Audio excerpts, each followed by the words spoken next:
Well, good afternoon and welcome to the City of Toronto's COVID-19 media briefing for Monday, April the 19th, 2021. Joining us today is Toronto Mayor John Tory, Toronto's Medical Officer of Health, Dr. Eileen, and Toronto Fire Chief and the General Manager of the Office of Emergency Management, Matthew Pegg.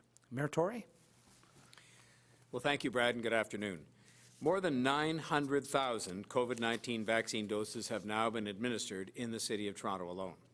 Toronto is the first local health region in Canada to deliver more than 900,000 vaccine doses. The City is working with its healthcare partners, pharmacies, and Toronto Public Health to administer all available COVID-19 vaccines with increasing efforts in COVID hotspots. To date, in actual fact, 907,070 COVID-19 vaccine doses have been administered in the City of Toronto. 29.2% of adults in the city have received at least their first dose. That's 1 in 3 adults already with a dose of vaccine. We have more work to do, but we are getting shots in the arms with efforts to step up in the days ahead. The Team Toronto effort is focused on getting as many residents vaccinated as quickly as possible based on available supply. And we are focused on getting the shots that we do have in the arms of residents in the hotspot neighbourhoods, the place where our public health officials say these vaccines are most needed and can make the biggest difference. People born in 1961 or earlier and aged 50 or older who live in hotspot neighbourhoods, as identified by postal code, can book vaccination appointments online or by phone at city-run COVID-19 vaccination clinics. And we continue to have pop-up and mobile clinics vaccinating residents 18 plus in postal code hotspots. For example, this past Saturday, a team comprised of community ambassadors, volunteers, clinical teams from across the city formed a pop-up clinic on the basketball courts at 15 Tobermory Drive and vaccinated 3,140 residents in the M3N postal code. This was an all-hands-on-deck effort. They made it an event. They publicized it locally at the grassroots level, and it worked. And that is why we're going to do this or some variation on this over and over and over again, in addition to our city-run clinics. The Tobermory team, if I can call it that, included, just to give you a sense of the range of who was involved in making this such a success. The Tobermory team included the Black Creek Community Health Centre, the Parkdale Queen West Community Health Centre, East Toronto Health Partners, Midwest Ontario Health Team, the Humber River Hospital, the Sinai Health System, the University Health Network, UHN, Women's College Hospital, and Global Medic. All of those people were involved in making sure we got those 3,000 people to the clinic and got them vaccinated. It's a real example of Team Toronto at work. Partners in a vaccination coalition combining forces to get shots in the arms of our hotspot neighbourhood residents. Clinics in Parkway Forest, led by the North York Toronto Health Partners, and in Crescent Town, led by the East Toronto Health Partners, also took place over the weekend with similar positive response and the same kind of fantastic teamwork. This has been done in part with the assistance of a partial reallocation of some of the vaccine supply from our city-operated clinics, and we continue to find ways, including that, to ramp up our combined team efforts. I was glad to see the province move Sunday to allow all residents 40 and older to register to get AstraZeneca from our pharmacies. I encourage anyone who is eligible to get the AstraZeneca shot. This is the same vaccine that I got over a week ago. I feel great, and most importantly, I know that I'm on my way to becoming fully immunized. So if you are eligible, please book your shot or get on your pharmacy's wait list. Our health officials have been clear that all of the vaccines are safe. Now is one of the most important moments, in fact, one of those very important moments during the pandemic when we all need to work together to confront this terrible virus, a virus that has been strengthened by the variants. We need people to do the right thing and to get vaccinated as soon as they have the opportunity. We need all of our vaccination partners working together to keep administering the vaccines and to be ready, which we are, when we get additional supply, ready with the capacity to absorb and put to good use right away that additional supply when we get it. We need all governments working together. The best way that we as leaders of governments can show that we truly understand the gravity of the situation, the tragedy that it is causing, and the tremendous anxiety and frustration it is causing among the people we all represent, the best way that we show we get it is by working together to defeat this virus. I met with the GTHA mayors and chairs again today to make sure that our local efforts in this region are coordinated. All of the GTHA mayors and chairs are thankful that Prime Minister Trudeau and Premier Ford are working together to help get more help in place in our region and to help combat the third wave of this pandemic. We stated clearly today that we welcome any additional health resources that can be deployed in the GTHA right now. And that includes the resources offered from other parts of the country thanks to the Prime Minister's efforts and the extra allocation of vaccines in the GTHA committed by the Premier. The situation is incredibly serious right now. It's incredibly serious. I know the vast majority of Toronto residents know that, and they want to do everything they can to save lives and to protect each other. I know that the case numbers are right now are scary. They're scary. They're like none other that we've seen throughout the whole year plus of this pandemic. I said earlier that I recognize the fact that people are frustrated, big time, extremely frustrated with this entire situation. But we will get through this. We can get through this. We must get through this. We can stop this virus. We will get everyone vaccinated. We're well on the way. Solid progress that we have made with much more to be done and with us ramping up our efforts to make sure that it gets done. We simply have to stick together. And that means supporting each other, that means government, and it means people sticking together and supporting each other. That's the only way in which we will get this done. It's now time for Dr. Davila to offer her report for today. Thank you, Mayor Tory, and good afternoon. Today, I am reporting 1,477 cases of COVID-19. Since last Thursday, we have reported 6,976 cases. There are 65 new hospitalizations to report, bringing the number of people in hospital to 881. 184 of them are in ICU. I'm sorry to report the loss of 6 more lives to COVID-19. Good news is in short supply these days, so I'm happy that, as you heard from the Mayor, mobile clinics over the weekend made a huge difference in the delivery of close to 5,500 vaccinations. Community leadership is an essential driver of those accomplishments over the weekend and going forward. Those community-driven clinics and community-driven awareness are vital to getting needles in arms and to addressing hesitancy. That's the extent of the good news, because the factors limiting it are many and threatening. To meet the threats, we need to do 4 key things. There is no question we need to acquire as much vaccine as we can get our hands on. But at this moment, most importantly, we need to double down on public health measures to disrupt transmission. We then need, as individuals, to do everything we can to act in ways that support results from those measures. And finally, while we manage what supply we have at present, we need to target carefully and wisely for maximum effect. Prioritizing vaccine delivery is the most efficient way to bring the spread under control in the places and populations where it is highest and most threatening. Last week, the chair of the province's Science Advisory Table said that it would take 59 vaccinations on a per capita basis to prevent 1 new case of COVID-19. A per capita basis is a broad-based approach to vaccine delivery. But 36 targeted vaccinations, vaccinations delivered in hotspots where infections are high, where risk of infection is high, and where there are concentrations of frontline and essential workers. just 36 targeted vaccines would prevent a new case of COVID-19. Mobile clinics and focus on hotspots reaches those targets and delivers that advantage. If we limit the spread there, we limit the spread everywhere.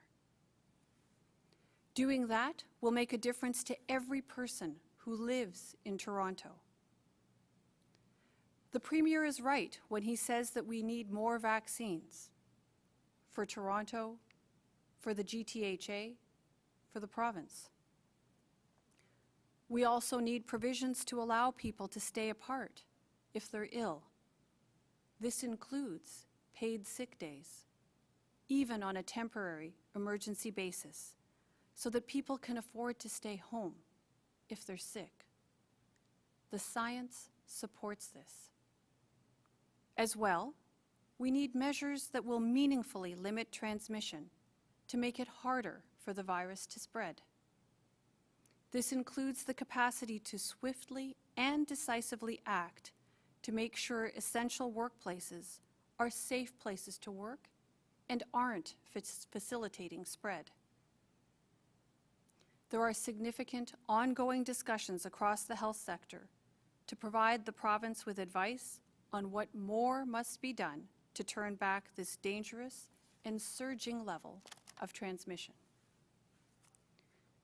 The extent of the threat suggests the spread of the virus is not solved locally. I am amongst many peers who see the circumstances demanding a province-wide strategy. The variants have demonstrated that they are effective at being relentless. While they took a little longer to reach exponential growth than predicted, they have done exactly as expected.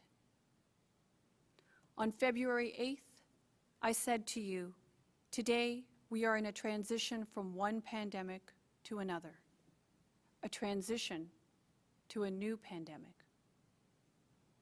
On February 17th, I said, I have never been as worried about the future as I am today. It's obvious now we are well into the worst part of the pandemic so far, and there are steps yet to take to get through it, to get past it, and put it behind us. With that, I'll now turn it over to Chief Pegg to deliver his remarks. Thank you, Dr. Davila. Good afternoon. Since April 12th, all of our 9 city-operated COVID-19 vaccine clinics have been operating daily, with appointments available between 11 a.m. and 8 p.m. 7 days per week. All 9 clinics continue to operate efficiently and smoothly, with each clinic operating either at or very near maximum capacity on a daily basis, based on vaccine availability. Wait times for those who arrive shortly before their scheduled appointment are very short, with most people not having to wait at all. In fact, the majority of people are checked in, vaccinated, and checked out of the clinic in about 30 minutes. The number of appointments that are made available in city-operated vaccine clinics corresponds directly with the number of doses of vaccine that are available to be administered. At present, we are able to administer 56,322 doses of vaccine each week across the network of city-operated clinics. We intentionally scale our clinic operations in order to protect vaccine allotment for our hospital and Ontario Health Team partners as well, such that their clinic operations are able to continue to the largest extent possible.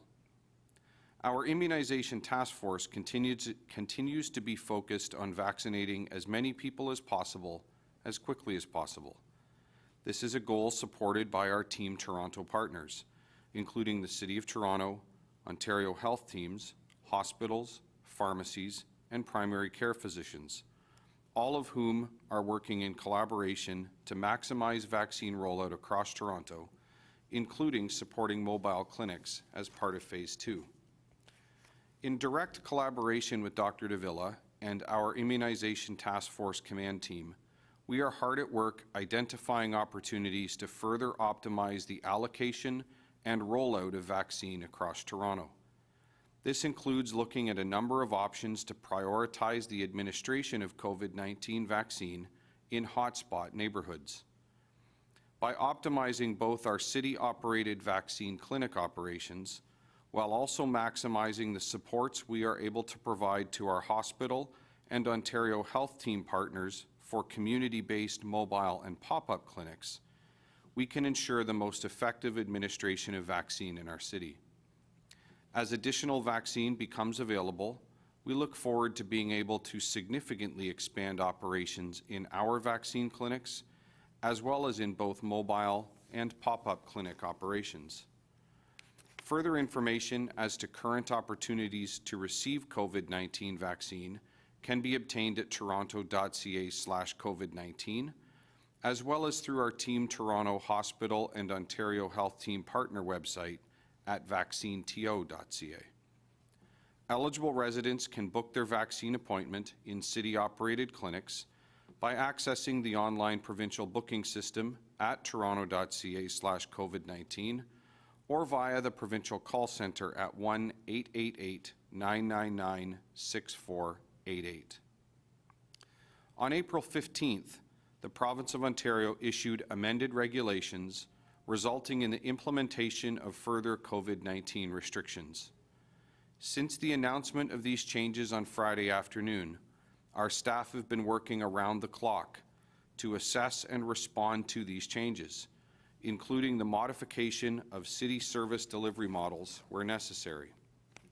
We will continue to provide the essential and critical services that our residents require without interruption, as we have throughout the COVID-19 pandemic. By order of provincial regulation, city-operated recreation amenities in parks such as tennis courts, soccer fields, basketball courts, fitness equipment, and each of the city-operated golf courses must close. The full list of amenities that have been closed by provincial order can be found on our website at toronto.ca. Beginning today, city staff have begun closing all affected outdoor recreation amenities. Given the volume of outdoor recreation amenities in Toronto, which are spread across the city's network of more than 1,500 parks, we estimate that it will take approximately 1 week to close all of the amenities ordered closed by the Province of Ontario and to post the required signage. All gated amenities will be closed and locked, and signage will be posted advising of the closure. The following city-operated outdoor recreation amenities were not included in the provincial order and will remain open: city parks and playgrounds, off-leash dog areas, outdoor allotment gardens and community gardens, park washrooms, and park benches. While city parks and public spaces offer the space to socially distance, they are a shared space, and everyone has a responsibility to act respectfully and follow provincial orders and city bylaws. Thank you for all that you're doing each day to help stop the spread of COVID-19 in Toronto. Please continue to monitor toronto.ca/COVID-19 for the most up-to-date information on COVID-19 and immunizations in Toronto. Thank you. Thank you, Chief. We'll go to questions now. Just a reminder to please unmute yourself. We'll go first to Mark McAllister from City News. Mark? Thank you very much. We saw the province on Friday and over the weekend introduce the measures that Chief Pegg just referred to. Dr. Davila, we haven't heard from you. I know Mayor Tory, you had spoken about what had taken place over the weekends. Let's start with Dr. Davila then, if I get your reaction to the measures that have been put in place and the fact that some pivot needed to be made. And are the appropriate restrictions in place at this point, in your opinion? So thanks, Mark, for the question. You know, I can't really comment very much on what the province does or you know, what they're thinking as they make their decisions. I am sure that it's a very challenging situation that they find themselves in. I will say a couple of things. One, I've talked about the extent of the threat that COVID-19 presents, and it's a significant one. And just given the extent of the threat, this is not a situation that can be solved locally. Clearly, this is a province-wide situation that calls for province-wide action. And I think I outlined in my remarks a number of things I think that must be true or that we must work to make true. One is to acquire more vaccines, as much as we can, absolutely. This is an important part of our strategy. Another piece, of course, relates to public health measures. And effectively, what we're talking about are measures that can be implemented and made to work in a fashion that supports the ability for people to stay apart as much as is possible. As challenging as that is, we know that we're talking about a disease that spreads from person to person. So the more we are able to keep people apart and to limit social interaction and interaction between people, such that you're really focused mostly on those with whom you live and only going out for the most essential of items, that's what's really important now in order to reduce transmission. I cannot emphasize that enough. So there are certainly things that governments can do. I talked about the kinds of things that can be done to enhance safety in essential workplaces. I've talked about paid sick days. These are just a couple of the examples of things that can be done to support that. But at the end of the day, each of us has a role to play as individuals around keeping our distance to the greatest extent possible, not interacting with others. Really focusing on maintaining that distance so we can actually bring transmission down and let vaccines, as they become more plentiful, really do the work that they need to do. So, you know, at a high-level summary, that's what I would provide, Mark. I don't know whether the mayor has anything he wanted to add further to that. Well, of course, I wholly support everything that Dr. Davila has just said, and would just add one thing, which is that I think there is a real need for us, if we're going to work together, and I think that while it is definitely a province-wide problem that requires province-wide solutions, the need for us all to keep talking to each other, and that's local people and regional people and provincial people and even national people, is as strong as ever. And when I met the GTHA mayors and chairs today, we talked about the need for continuous, ongoing discussions between the province, the local governments, and the science advisors with respect to what public health measures would be in place from time to time. And that's just something where I think as this changes rapidly, so too do we have to make sure that whatever it is that's being done adapts itself to that and is the most effective suite of measures possible to wipe this virus out. Thank you. Different question with regard to the community mobile clinics. Mayor, you spoke about the success of the one at Tobermory over the weekend. I'm just wondering at this point if both you and Dr. Davila could speak to perhaps the fact that it was surprising that we've seen the lineups that we have again this morning at another location, and what that says about the worries before this point about hesitancy in those communities. And perhaps this brings up a different concern. Can we keep up with the demand in those areas? Well, I will start simply by saying that is why quite a long time ago we began. That is why quite some time ago we began a process of going to the grassroots with a program that we announced and ambassadors we sent into the community, utilizing the community health organizations, because we knew just from the initial response that in some of those neighborhoods it was going to take a different kind of effort to reach people who, for one reason or another, would be hard to reach. And sometimes when we see the success of clinics like we had this past weekend, we act as if it's the first one of its kind. And the fact is this was very successful. It was probably the biggest team effort we've seen. But in fact, it is not an exaggeration to say there have been hundreds of these local clinics put on mainly by our hospital partners so far, as we have increased our efforts to include in a meaningful way with funding and with other kinds of support the community health organizations. We're having more and more success reaching people who previously had indicated some hesitation, or perhaps they just didn't have the same information that they needed to get access to the vaccines. And so I would just say it's happening exactly the way that those programs intended, whereas as we get the resources in place, get the community organizations behind them, turn them into an event, make it a citywide effort so we're all in there together getting people out to get vaccinated, yes, you have a lineup. That's a good thing. I mean, the lineup disperses eventually because people get vaccinated, and that's exactly what we're going to continue to do, as I said, over and over and over again for many weeks to come. So I think the only thing I would add to that is that, it's absolutely correct. The mayor speaks of the partnership and collaboration amongst the many participants who made those clinics a success and made them a reality. But I can't emphasize enough how important that community leadership is. The mayor referenced that, having people in the community, trusted leaders within the community, who are able to speak to, the safety of vaccine and to encourage local community members of the benefits of getting vaccinated is absolutely fundamental to the kind of success that was witnessed over the weekend. And I think it is really, really promising and very, very exciting from a public health perspective to see the interest that was displayed, and hopefully will continue to be displayed on a go-forward basis. My sincere hope is that supply issues that have been experienced over the past many weeks, you've heard us talk about that, will start to resolve, and that we'll be able to better meet the demand and the interest that has been generated, thanks to the amazing leadership of community partners that are out there doing some very, very important work that we can't thank them enough for. So we'll look forward to working with our partners and continue to improve the service delivery and continue to improve the vaccination efforts as supply increases and as time goes on. Thank you. We'll go next to Francine Copen from the Toronto Star. Francine?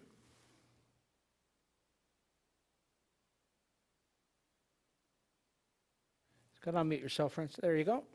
Yeah, sorry, I had some trouble with the mute button. So my question is, Mayor Tory and Dr. DeVilla, you've both spoken in the past about the fatigue that some people are feeling more than a year into this pandemic. And last week we saw the province enact measures only to walk them back, quite quickly. And I'm wondering, what impact does bouncing back and forth have on the public, which is already experiencing this, fatigue with the back and forth? I'll start and just say this. I think people's confidence is maximized and is maintained when you're seen to do the right thing. And there are different ways you can end up getting to the right thing, and because we're all human beings. And in this case, I think we ended up in the right place vis-a-vis, say, the police issue or vis-a-vis the playground issue. And I think if you end up in the right place, then you will maintain public confidence and not make worse these feelings of fatigue and frustration that people feel. And I think that we've got other issues we've got to continue to work on to make sure that we can maintain public confidence. Public confidence is something that is difficult to maintain at the best of times. When you're in jobs like all of us are in, it is a very difficult challenge because you've got 3 million people out there you're serving that all have different views on how things should be done or when they should be done or who's doing them and this kind of thing. But I think it's important in order to maintain public confidence that you end up in the right place. And so to me, that is a chapter that we have been through. We've ended up in the right place on both of those issues, and we can now go forward and address some of the other continuing challenges we face, starting with getting people vaccinated and with having the right public health measures in place to protect their health and to protect the healthcare system. Yeah, Francine, I think the only thing I would add is that it's interesting to me as I reflect back on the course of the whole pandemic, it kind of speaks to the challenges of trying to balance the interests of many and in a rapidly evolving environment. So I think the mayor is quite right that, it is good to see, things change, right? Decisions made and change so that things end up in the right place. That's a very important, I think, component of decision making, and it's important to change when the circumstances warrant that. But I think that what the situation speaks to is that very, very difficult balance of trying to meet the needs of many in a complex and constantly evolving environment. That's been the entire course of the pandemic, I would say. My second question is for Dr. DeVilla.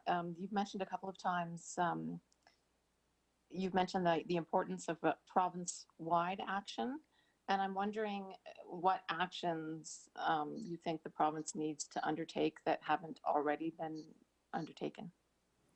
So Francine, we are having ongoing conversations with the province, and so I'm not going to get into great detail, around what the substance of those conversations are. I did allude to a number of the things that I think would make a difference. Talked about, workplaces and ensuring that there are provisions in place to support people to stay home when they're sick. I think that's an important component, certainly, and ensuring that workplaces are as safe as possible, that they're complying with all the necessary measures so that they don't become places where transmission is facilitated. We don't want them to become places where COVID-19 is readily transmitted, to the extent that we can limit spread as much as possible. Talked a lot about what kinds of measures can be put into place to help support people, to keep distance and to wear masks as much as possible. But fundamentally, it does come down to each and every one of us doing the best we can to actually maintain that distance, to limit our interactions, with others, to really reduce our activities to that which is most essential, so that we can get beyond this stage, this very, very difficult stage of the pandemic. And of course, I would have to mention get vaccine as well as soon as your turn comes up. These are the things that I think each of us can do to help support whatever measures come into place, and to get us to the other side of this pandemic. Thank you. We'll go next to David Ryder from the Toronto Star. Dave?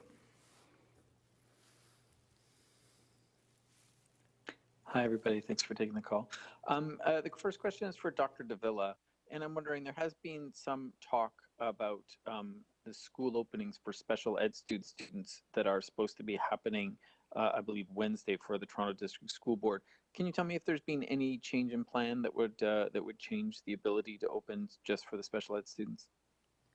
So Dave, at this point, I don't know of any change in plan. I'll have to connect with the team to see if there's anything further that I should be, made aware of. But as far as I know, all is continued, as planned. Thank you. And the follow-up is following on Mark's question earlier, which is about the specific measures that were announced, the ones that weren't walked back. Dr. Davila, you often talk about the balance between people's mental health, the ability to get out, do things that make them feel better in a terrible situation versus trying to stop infection risk. I'm just wondering if you can speak specifically to people playing tennis across from each other, or golfing on a course, or going out to a basketball hoop and shooting a few and going home. Is the risk posed by those activities greater? Does it overwhelm the positive benefits for people who are able to do that? So, Dave, I think it's always interesting to try to answer these questions. There's never just a simple answer. I will say this. I'm 100% supportive of trying to get people the opportunities to be outside. We know that outside is safer, for sure. So it is lower risk, but it's not no risk.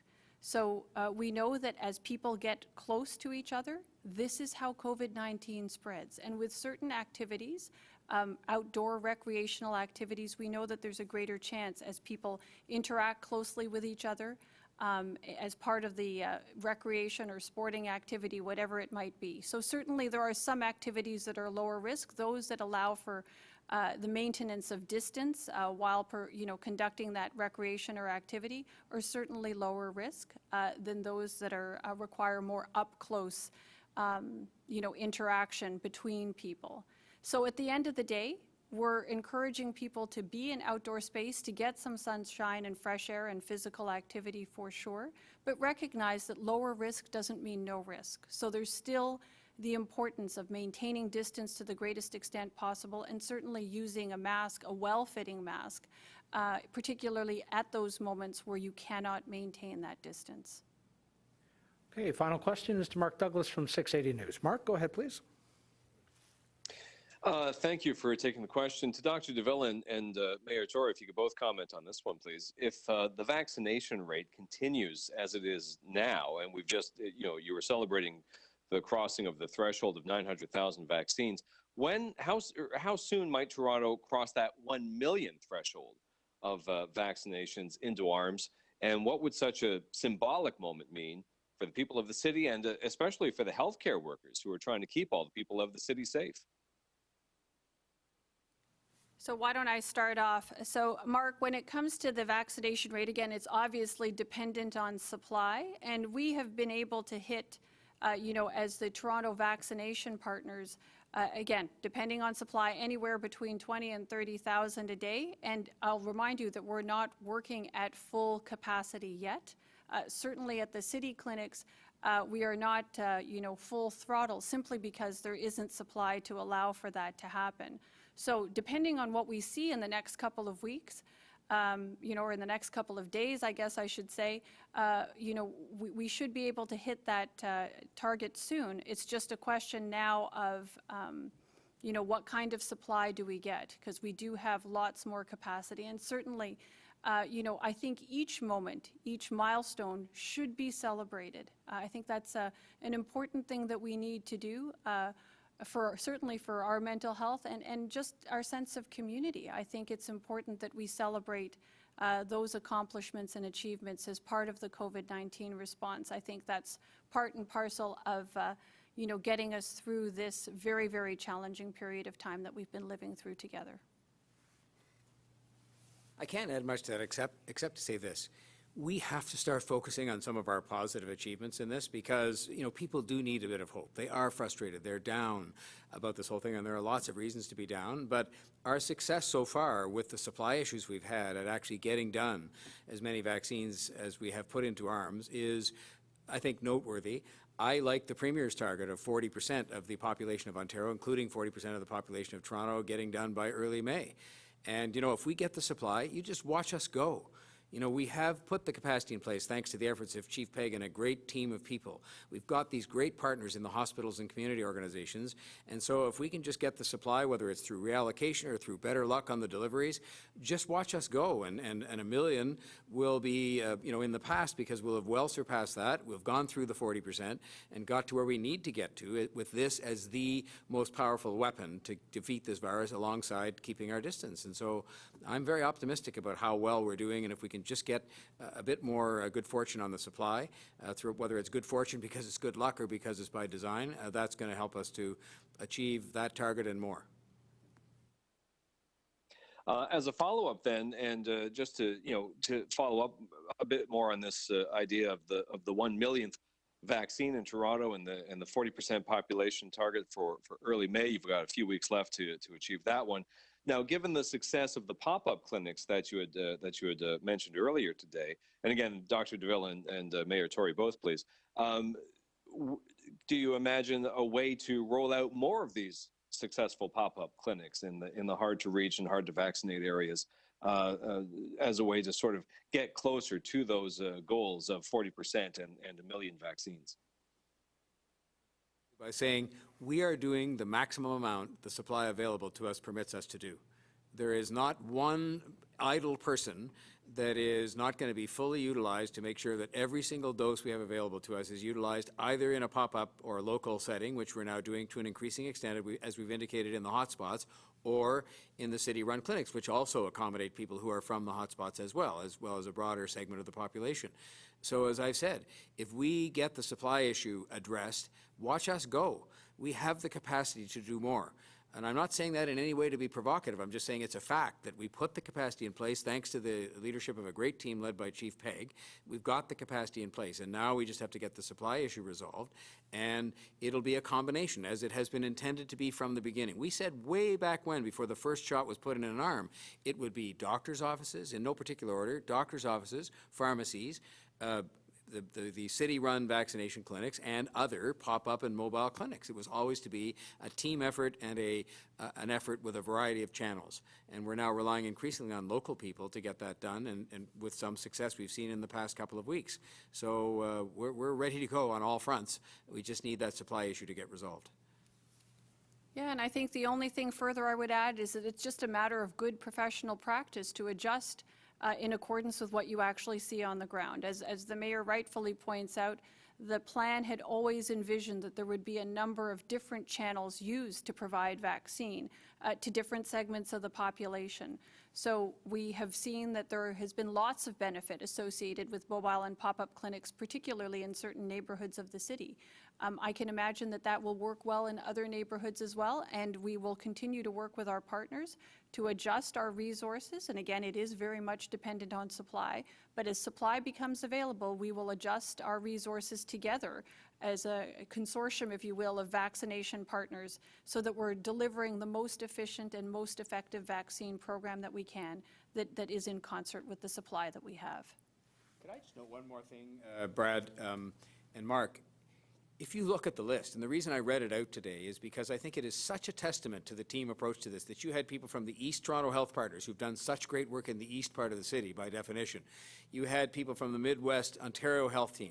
You had people from downtown hospitals, and you had people from local community organizations and Toronto Public Health, all working together, and I'm sure I've left somebody out, in this fantastically successful local clinic in one of the hotspots in the northwest end of the city. And that's a real team effort, and I'm so proud of that. I think we all are, because that's always what was intended, and that supplements the efforts of the city-run clinics and what the hospitals were already doing in this regard. And that's why I say we're going to repeat that over and over and over again, and it just says it's all for one and one for all, and that's how it has to be, and that's how it will be. Thank you, Mayor Tory, and thank you for joining us. That concludes today's update. Our next scheduled briefing will be this Wednesday, April the 21st. Stay well, everybody.